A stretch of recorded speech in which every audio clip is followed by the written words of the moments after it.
Значи, едноставно ти одземат и волјата да не сакаш да работиш. Наместо тие да ни дадат повеќе трутен, овака така тие не.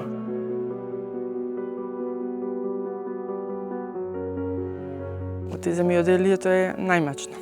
Најмалце се цени, а најмачно е.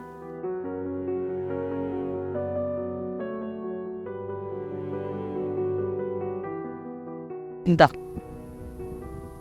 Да имам виза за минало.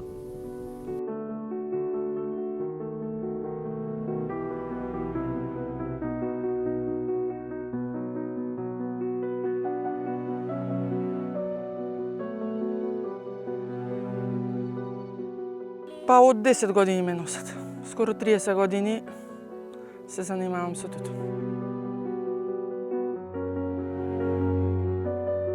Јас сум Анета Загорец, имам 40 години и сум мајка на 2 деца. И тоа е најмачното. Секој ден што треба да се стане, треба порано да се дојде, да се набери, ако сакаш нешто да набереш.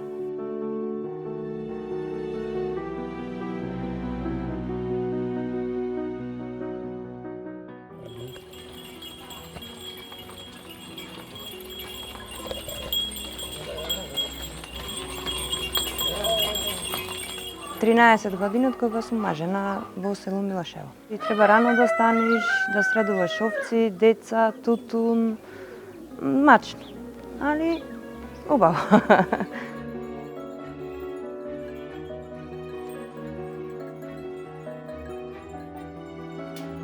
Јас сум Кристина Огненовска од село Милошево. Имам 30 години, сопруга и мајка на 2 малолетни деца. Јован 10 години, Ангел 7 години. Лето стануваме во 3:30 одиме на тутун, си идиме, овците, децата да ги средиме, домашни обврски, кога ќе почнат на училиште со домашни.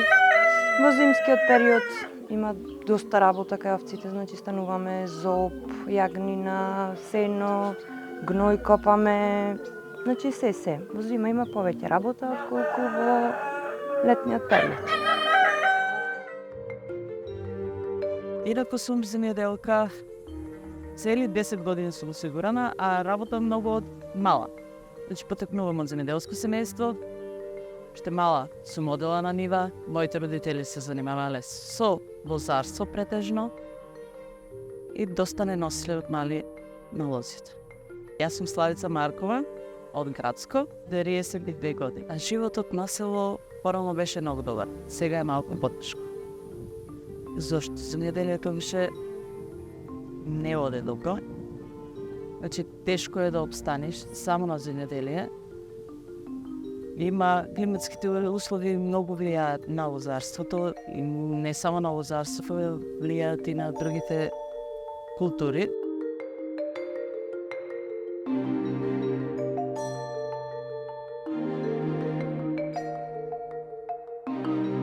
Да се биде рурална жена во 21 век во Македонија, значи да сте од една страна синоним за посветеност, истрајност, за сила, за вредност, за бенефит, да придонесете за бенефит не само на вас, туку и за целата заедница, а од друга страна да сте невидлива статистика, видлива реалност, да се соочувате со сите предизвици што ги носи новото време, да немате пристап до основните човекови права, како правото на мајчинство, правото за грижа за семејството, правото на боледување, правото на одмор, војно да немате пристап до основните услуги што ги имаат жените во урбаните средини, а сепак и покрај таквата дискриминација да сте доследни на себе си, да продолжувате понатаму да создавате храна и да храните генерации и генерации.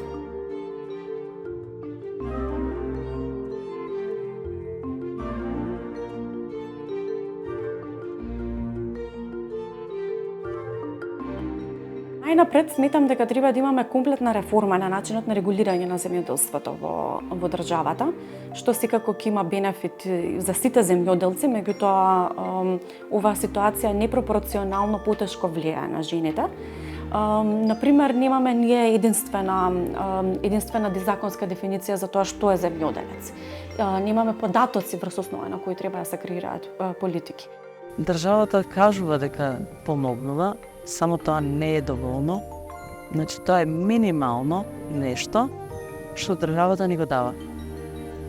Се кажува дека субвенциите покриват се, не покриват субвенциите. Се кажува дека зелена нафта дават. Тоа е многу минимално за еден земјоделец. Значи тоа го покрива едно орење на нивата, толку дават над. Значи ништо фаза.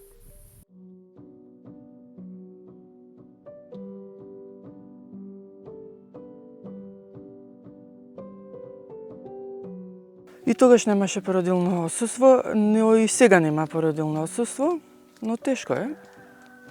Мора.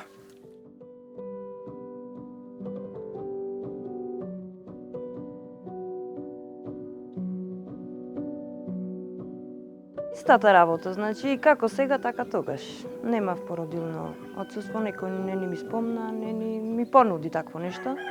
Како сега што работам, така и кога ми беа мали. Али редовно мора да има човек дома со нив. Не може да ги оставиш сами, пошто се малолетни.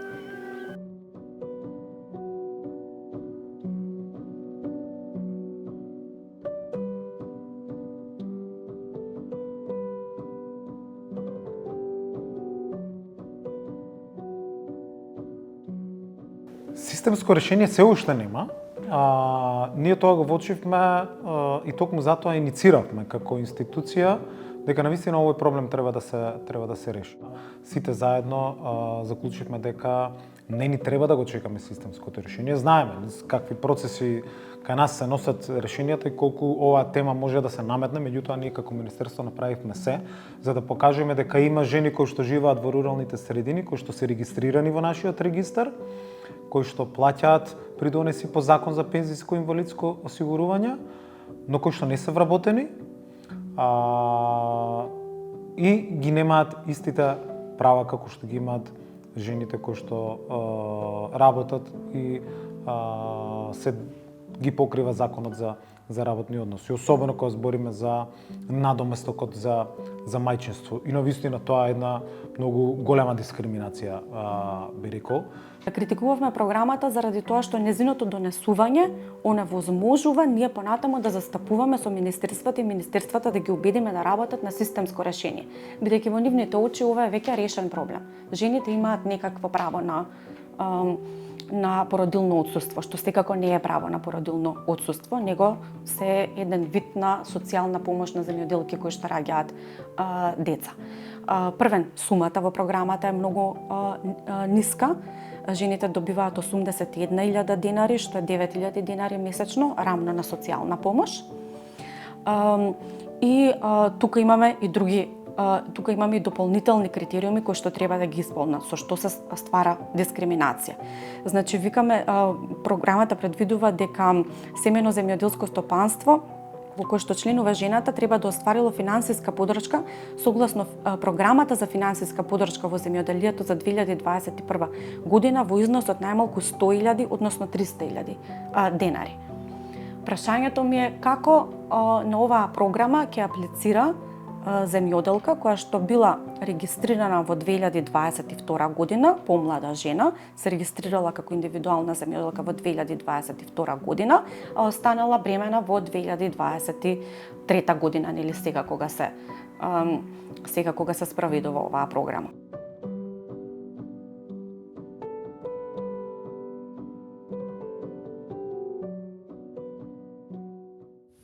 Тука е голема дискриминација. Значи, иако сме жени од руралните средини и земјоделки, нас мислам дека ни следува болување. Исто како на секоја вработена жена што е. Без разлика дали администрација, дали било која институција, исто и нас ни следува. Ама тоа кај нас го нема. Кога зборуваме за правото на платено боледување, кај нас тоа е овозможено за оние кои што работат кај трети лица, за работници и за самовработени лица. Меѓутоа, законодавецот тука ги иззема од ова право индивидуалните земјоделци, иако и тие се осигуреници. Значи, кај нас носители на ова право се осигурениците, не се работниците, не се самовработените лица. Осигурениците се носители. Тоа е согласно Законот за здравствено осигурување. Значи, кога се болна, ќе си се напиеш терапија и мораш да станеш да сработиш.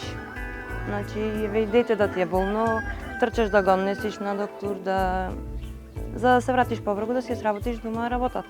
Работата не чека.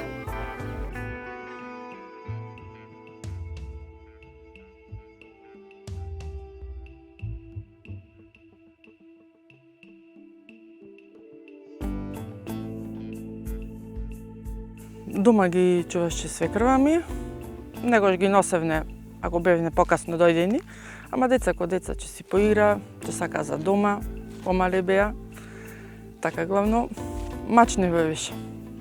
Да, од мали ги носам, скоро од 10 години, помалце и се навикна и сега редовно. Мора.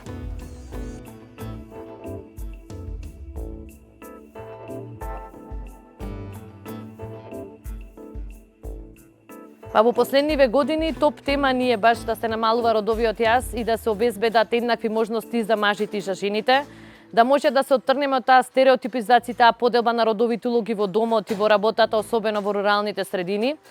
Имаме направено некои исчекори, но ни постои уште долг пат што треба да го изодиме.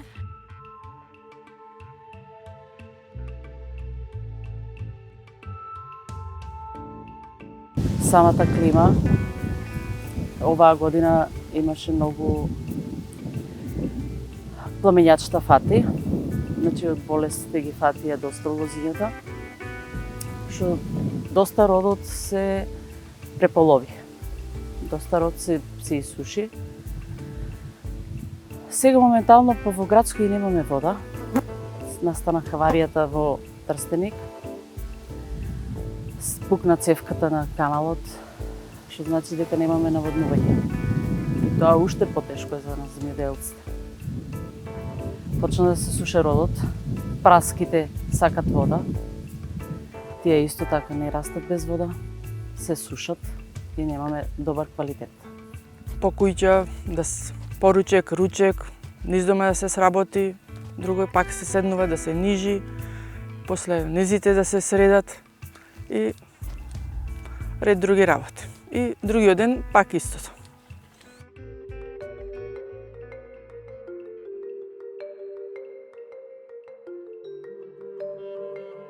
Низата е спремна за на сушница. Без разлика во кој сектор во земјоделството да сте вклучени и ангажирани, најголемиот предизвик е тоа што освен што немате пристап до права, што земјоделството, иако е најтрудоинтензивната гранка, четврта поред најризична професија во светот, сепак воедно и бенефитите во нашата држава од земјоделството покажуваат дека вие ќе живеете во сиромаштија. Жените и земјоделците кои, како што кажавме, хранеле, хранат и ќе хранат генерации и генерации, ни се оставени на маргините на општеството.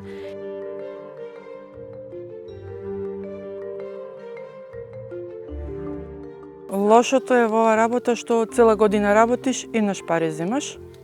Додуше парите најнаш ги земаш сите топлен, ама еднаш ги земаш. Работиш долго време, а еднаш пари земаш. Особено како другите. Другите работат, се работи на месец, земаш пари, а ние еднаш годишно земаме пари.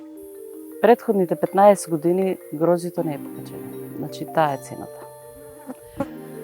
Цената на грозито е 12 со 14 денара, значи што е смешна цена. Добри 15 години се држи таа само цена, никако да се покачи. А се покачи и нафта, и препарати, и работна рака на аргатите, пошто без аргати не можеме ни да бериме. Мораме да имаме работна рака. Сите трошкови се покачени, додека грозито не. Нема и доволно, нема и исплата, значи каснат и со исплата и со се. Како обставуваме, не си знаеме. Ова година ќе нема грозија. Ова година ќе биде исушено грозието, пошто сега се многу жештини. Додека врнеше, и затоа и толку остана тоа зелено. Инаку ако не врнеше, скроз ќе исуши. Додека не пуштат вода, нема да има род. Во зима, сега декември месец, ќе почнат овците да се јагнат, значи нон-стоп треба да има човек во трлата внатре, да ги наблюдува, пошто некоја се близни, некоја си го презема. Значи нон-стоп мораш да бидеш тука. Празник, делник нема, болен, здрав нема, но мора нон-стоп да бидеш тука. Што се работи за вакцинација, редовно вакцинирани овци, здрави овци, вакцините се на наш трошок, субвенциите што ги земаме, ги даваме по нив.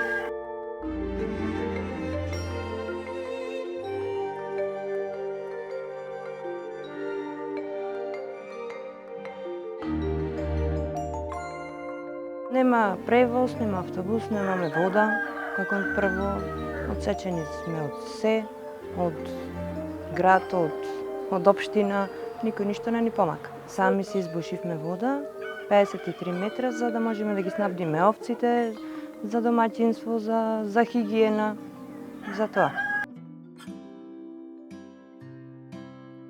Со оваа политика, со оваа сега што е, моментално, со грозито што се случува, не планираме да продолжи. Ако се подобре нешто, можно е да продолжиме да работиме.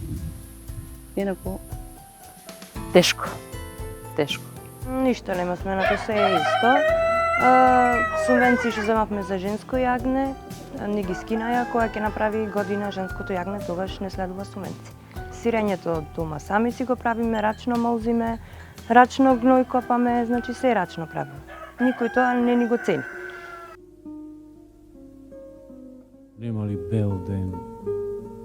Нема ли ден да е над деновите? Ден да е на аргатите? Ден слнце вишен високо? Ден море ширен широко? Слнце да запре? Да стои времето зачудено?